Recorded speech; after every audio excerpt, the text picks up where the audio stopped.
Student, आज आपके online class में हम हिस्ट्री पढ़ाने जा रहे हैं। हिस्ट्री का पहला chapter class 6 when, where and how. इसका मतलब है कि व्हेन यानी कब, वेयर मतलब कहाँ, हाउ मतलब कैसे। When, where and how. What is history? History किसे कहते हैं? इतिहास किसे कहते हैं? All of you must have often wondered how people lived in the past. हम लोग सब लोग यही जानना चाहते हैं कि पहले ज़माने में, प्राचीन काल में लोग कैसे रहते थे, क्या उनका भोजन था, क्या रहन सहन था, क्या कपड़े पहनते थे, कैसे घरों में रहते थे, क्या खाते थे। ये सारी चीज़ों के बारे में हम लोग सोचते हैं कि पहले, क्योंकि आज का माहौल क्या है, काफ़ी बदलाव है। आज साइंस ने काफ़ी तरक्की कर ली, तो हम लोगों ने भी काफ़ी तरक्की कर ली, इतने एक्सपेरिमेंट्स हुए हैं, लेकिन पहले इतने एक्सपेरिमेंट नहीं थे। तो वो पुराने समय में, प्राचीन काल में लोग किस तरीके से रहते हैं, इस चैप्टर में हम जानेंगे। और हिस्ट्री का मतलब होता है कि प्राचीन काल का जो इतिहास है उसके बारे में हम जानेंगे। What they eat, what kind of clothes and they wear, how they live to farming, how did village, cities and kingdom came up and more interesting, what games did children play and what kind of social did they answer to all these and many or other questions।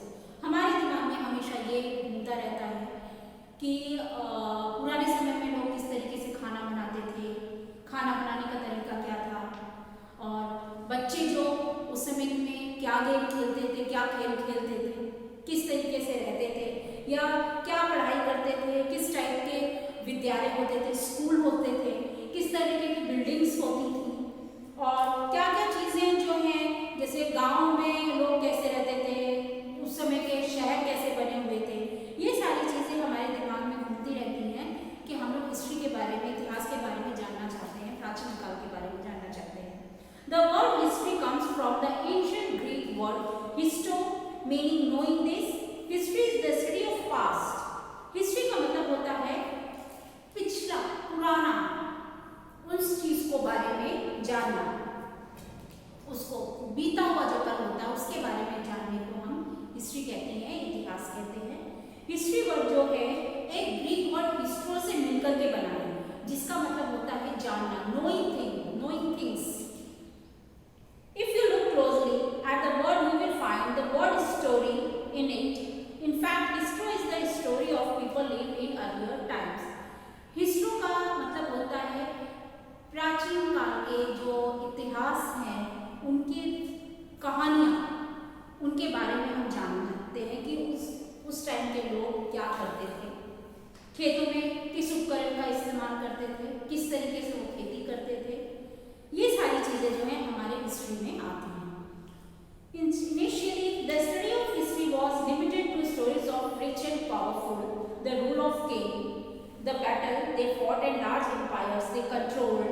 अब इसमें हम ये भी जानना चाहते हैं कि पहले ज़माने में जो राजा महाराजा थे वो किस तरीके से रहते थे, वो युद्ध करते थे, उनके औजार क्या क्या थे, वो किन औजारों का इस्तेमाल करते थे, वहाँ पे जो अमीर लोग थे वो किस तरीके से रहते थे, जो गरीब हैं वो किस तरीके से रहते थे, या जो बहुत ज़्यादा पावरफुल व्यक्ति हैं वो लोगों के साथ व्यवहार कैसा करते थे और किस तरीके से वो रहते थे। और जो राजा महाराजा थे वो लड़ाइयों में जो देश हार जाता है या जो राज्य हार जाते थे उनके साथ कैसा व्यवहार करते थे और अपना शासन कहाँ कहाँ तक चलाते थे, किस तरीके से उनको बढ़ाने की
ज़्यादा मानते थे, सोसाइटी में लोग किस तरीके से रहते थे, अमीर लोग किस तरीके से रहते हैं या गरीब लोग किस तरीके से रहते थे, और संस्कृति हमारी उस समय की क्या थी, ये सारी चीज़ें हम इस पार्ट में, इस लेसन में पढ़ेंगे। व्हेन ऑफ पास्ट इवेंट्स, यानी कि व्हेन, कब। The historians arrange past events in order of time, that is events that happen first follow the events that happen later. This order is called chronology. In history, you will find dates with BC or AD. BC is an abbreviation, short form of before Christ. अब इसमें ये बताया है कि जो हम पुरानी चीज़ें पढ़ते हैं उनके डेट्स हम BC और AD मतलब बोलते हैं, और BC का मतलब होता है मतलब शॉर्ट, छोटे उसमें होता है कि कितने मतलब समय से किस काल तक की ये जगह, मतलब लोग इस काल से लेकर या उस काल तक लोग किस तरीके से रहते थे, उनका रहन सहन क्या था। Observation of anno domini Latin which means in the year of the lord, यानी कि इसका मतलब होता है कि जो साल में जो मतलब लोग रहते हैं उनका किस तरीके से रहन सहन है। Since it is more natural to say in the year of Lord 250 AD is usually written before the number. For example, we write AD 250, which means 250 years after the birth of Christ. When taking of recent times, we usually do not put AD before the year. For example, we write India become republic in 1950 years. It's clear that we mean AD is 1950. अब हम पुराने ज़माने में का जब हमको समय काल नापना होता है, यानी कि 1600 ईसा पूर्व या इस तरीके से हमें नापना होता है, तो हम इसको क्या कहते हैं, AD और BC लगाते हैं। इसका मतलब ये है कि जैसे अगर कहीं पे 250 AD लगा है तो इसका मतलब है 250 साल पहले की चीज़ें। तो इस तरीके से हम लोग इसको मतलब बोलते हैं। The dates for BC go backwards. BC का मतलब होता है पीछे जाना, AD का मतलब होता है आगे। जैसे कोई भी चीज़, यानी कि हम अगर जैसे लिखते हैं कि 1950 AD, इसका मतलब क्या है कि 1950 का आगे का जो साल है तो वो हम करते हैं। और BC यानी कि पीछे, यानी कि जैसे अभी हम करते हैं, जैसे इसमें लिखा है 425 BC will come before 400 BC, यानी कि 425 BC जो है हमारा 400 BC के बाद में आता है। बाद का मतलब है कि यहाँ से हम काउंट करना शुरू करते हैं, यानी कि 425, 424, 423, 422 इस तरीके से करते करते यानी कि इतिहास करते हैं। यानी कि 425 हमारे आज मान के चलिए हमारा 425 BC आज चल रहा है, तो पिछला साल जो होगा वो हमारा 424 होगा, यानी कि वो हमारा इतिहास हो गया। फिर 423 हो गया, 422 हो गया, इस तरीके से करते 400 हो गया, तो यानी कि हमारा पिछला, पीछे की जो चीज़ें होती हैं वो हमारी इतिहास बनती जाती है, जो बीत चुकी होती है। For the convenience of study, the history of man has been divided chronology into 3 periods, ancient, medieval and modern. अब इतिहास को हम 3 भागों में बांटेंगे। एंशिएंट यानी कि सबसे पुराना, प्राचीन, मिडिवल यानी बीच का हिस्सा, बीच का टाइम समय, एंड मॉडर्न यानी कि आधुनिक चीज़ें, यानी कि इलेक्ट्रिसिटी की चीज़ें या इलेक्ट्रॉनिक चीज़ें हम इस्तेमाल करते हैं इस मॉडर्न युग में। यानी कि हम जो आज जो प्रेजेंट में हम रह रहे हैं इसमें हम रह रहे हैं वो मॉडर्न युग में रह रहे हैं। और मिडिवल वाला में वो हिस्सा होता है जैसे हमारे दादा दादी लोग रहते थे, वो हो गया। और उसके बाद हमारा एंशिएंट क्या हो गया, जैसे आदि मानव वगैरह का जो समय हो गया वो हमारा एंशिएंट में आता है, यानी कि वो प्राचीन इतिहास में आता है। यानी कि हमने हिस्ट्री को 3 भागों में बांटा है। पहला है एंशिएंट, मिडिवल एंड मॉडर्न। अब हम पढ़ेंगे the ancient period. Ancient period किसे कहते हैं? In this book we shall study about India during the ancient period. अब इस बुक में हम इंडिया के जो पुराने प्राचीन समय है उसके बारे में हम पढ़ेंगे। The ancient period in India extend from the time when the man first emerged to the time when the Arabs conquered Sindh in AD 712. During this period, man evolved from a mere hunter and food gatherer to a farmer and then to trader. He went on to establish cities and later large kingdoms. In the ancient period, India came into contact with many foreign countries and the Indian people were influenced by foreign customs, religions, literatures and arts.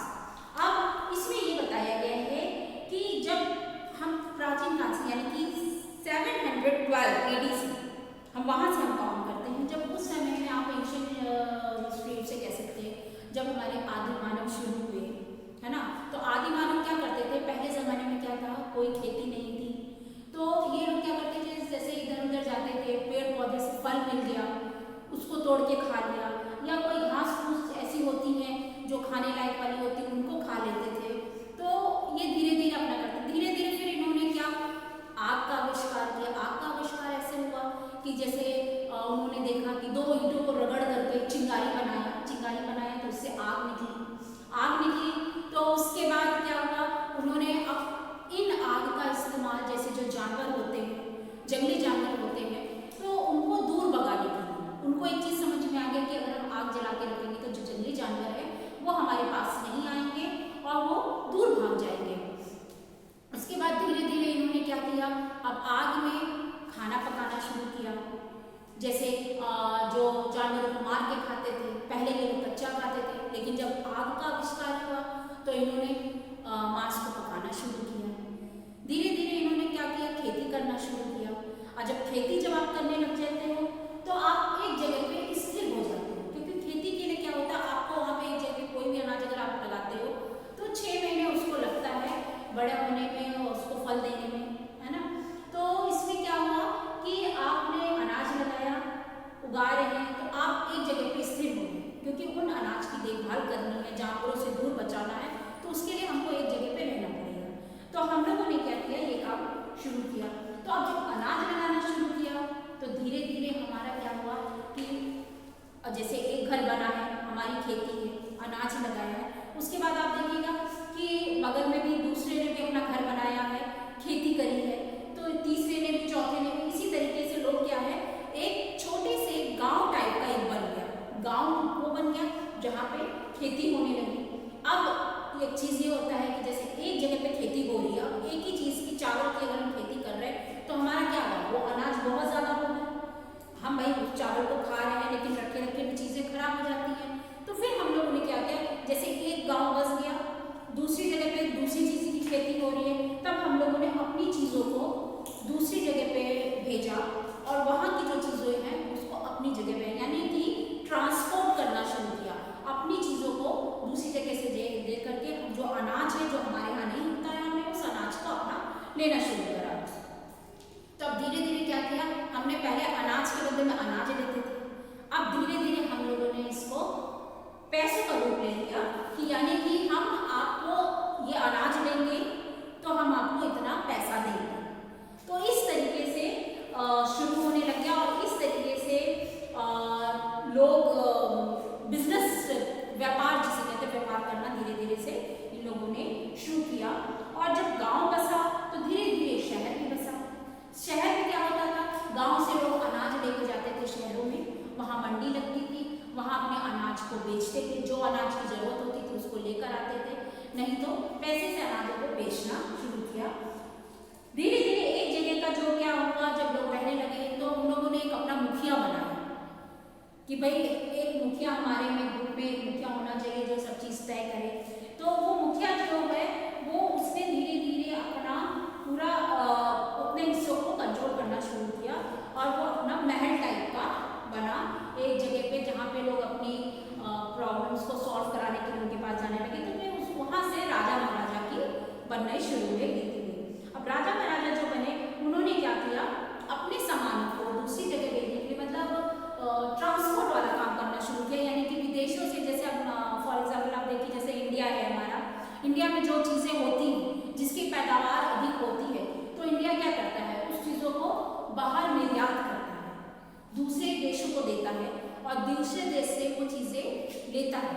जैसे आपने पहले देखा होगा कि भारत के यहाँ कच्चा माल सबसे अधिक मात्रा में होता है, तो वो कच्चा माल क्या करता था, विदेश यानी कि यूरोप जहाँ पे खेती नहीं होती है, खेती की पैदावार नहीं होती है, तो वहाँ पे वो भेजना शुरू किया। अब वहाँ से क्या है, इन्होंने मशीनी उपकरण लेना शुरू किया, जिससे खेतों में काम करना आसान हो गया। पहले क्या था कि हम लोग खेतों में काम जो करते थे वो हाथों से करते थे, कभी फावड़ा हो गया, ये सब फावड़ा खुरपी इन सब का इस्तेमाल करते थे। लेकिन धीरे धीरे हम लोगों ने क्या किया, हम लोगों ने ट्रैक्टर वगैरह यूज़ किया। कहने का मतलब ये है कि हम लोगों ने अपने सामान को एक्सचेंज किया, यानी कि अनाज को दूसरी जगह पे दे करके जो हमारी ज़रूरत की चीज़ें हमने वहाँ से अपने देश में लाई। तो इस तरीके से हमारा शुरू होने लगा। अब इसमें क्या होता है कि जब कोई चीज़ एक जगह से दूसरी जगह आने जाने लगती है तो धीरे धीरे हमको दूसरे के कल्चर के बारे में, संस्कृति के बारे में भी पता चलने लगा है। तो अब जैसे हम जैसे दूसरी जगह पे जाते हैं, अपने सामानों को लेके जाते हैं, तो वहाँ पे लोगों की बोली भाषा, रहन सहन, खान पान, सारी चीज़ें अलग अलग होती हैं। तो उसको हम लोग क्या करते हैं कि उसी चीज़ों को, उनकी चित्रकारी भी अलग होती है, उनकी लिखावट अलग होती है, ये सारी चीज़ें जो हैं हमारी हमको समझ में आने लगी हैं। हमको पता चलने लगा कि खाली हमारे ही तरफ के मतलब इतने ही लोग नहीं हैं, बाहर जाके देखिए दुनिया बहुत बड़ी है, तरह तरह के लोग रहते हैं, अलग अलग संस्कृति के लोग रहते हैं, अलग अलग भाषा बोलते हैं, अलग अलग रहन सहन है, अलग अलग खान पान है। तो ये सारी चीज़ें जो हमारी शुरू हुई, और उस समय के प्राचीन काल के रहन सहन में और इस प्रेजेंट टाइम के रहन सहन में काफ़ी डिफरेंस है। अब है प्री हिस्ट्री एंड हिस्ट्री, यानी कि अब दोनों में फर्क। प्री हिस्ट्री किसे कहते हैं और हिस्ट्री किसे कहते हैं। At the beginning of the ancient period man did not live a settled life but wandered from place to place. पहले जमाने में जो इंसान थे वो एक जगह पे टिक करके नहीं रहते थे। एंशिएंट जो व्यक्ति थे वो प्राचीन काल के, वो एक जगह पे नहीं रहते थे क्योंकि वो खेती नहीं करते थे और उसके भोजन के लिए वो जगह जगह पे अपना जाते थे, फल वगैरह खाना, ये सारी चीजें वो करते थे। He did not know how to read and write and hence has not left behind any written records of the time. उनको लिखने पढ़ने भी नहीं आता था, तो जिसकी वजह से लिखने की ना वजह से उनका कोई भी रिकॉर्ड इस समय हमारे पास नहीं है। The periods of man extends for which we have no written record is called prehistory. यानी कि प्री हिस्ट्री का मतलब ये होता है कि जिनके बारे में लिखा हुआ कोई चीज़ हमारे पास मौजूद नहीं है, कोई रिकॉर्ड मौजूद नहीं है, तो उसको हम प्री हिस्ट्री कहते हैं। क्योंकि पहले प्री हिस्ट्री में क्या था कि लोगों को लिखने नहीं आता था, लिखावट नहीं थी, वो एक जगह पे रहते नहीं थे, वो भोजन के लिए, पानी के लिए अलग अलग जगह पे जाते थे। Historians draw conclusion about this period by studying such durable remains as bone, tools, weapons, and cave shelters, sometimes by observing tribal people who have returned from it lifestyles. Historians confirm their conclusion about prehistoric man. इस समय के लोग क्या थे, ज़्यादातर वो हड्डियों से औजार बनाते थे जानवरों को मारने के लिए, पत्थरों को नुकीला करके जानवरों को मारने के लिए, क्योंकि उस समय खेती नहीं करते थे तो जानवरों को मार के खाते थे, या जो जंगली फल वगैरह है उनको खाते थे। तो इस तरीके से वो करते थे। तो अब इसमें क्या है, उनके औजार जो थे हड्डियों से और ईंटों से, पत्थरों से, चट्टानों से वो काट काट के, और वो कहाँ पे रहते थे, गुफाओं में रहते थे। उनका कोई अपना घर नहीं था, तो वो गुफाओं में रहते थे, जंगली जानवरों से बचने के लिए गुफा में रहते